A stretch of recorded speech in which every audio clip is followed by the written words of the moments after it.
Ihaw tayo ng isda, no? Ito, nagpa-apoy muna ako, guys. Ayan. Grabing lakas ng hangin dito sa atin, guys, oh. Hindi na kailangang ipan, no? Ito yung ihawi natin, no? Sobrang laki ng mga tilapia, guys, oh. 3 pirasong tilapia. Ayan. Tapos ito, guys, nakabalot, bangus, boneless, no? Ihaw lahat to, guys. Ay, ilagay na natin para luto na ng maaga. Ayan, naluto na, guys, no? Muntik pang masunog. Kunin na natin yan ngayon, guys, kasi luto na yan.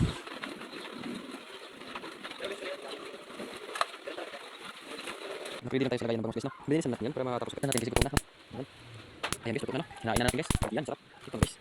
Kainan na tayo dito. Sige ba, guys, luto na, no? Baka na yung kain natin, guys. Ayan, guys, no? Tapos na. Grabe, sobrang bango talaga ng bangus natin, guys. Masarap talaga pag balutin ng foil. Ito na lahat, guys, no? Nakahain na, guys. Simulan na ang kainan sa hapunan, guys. Kain tayo, guys. Nagugutom na ako sa amoy. Kain na tayo, guys, no? Dito lang tayo, guys. Maraming salamat.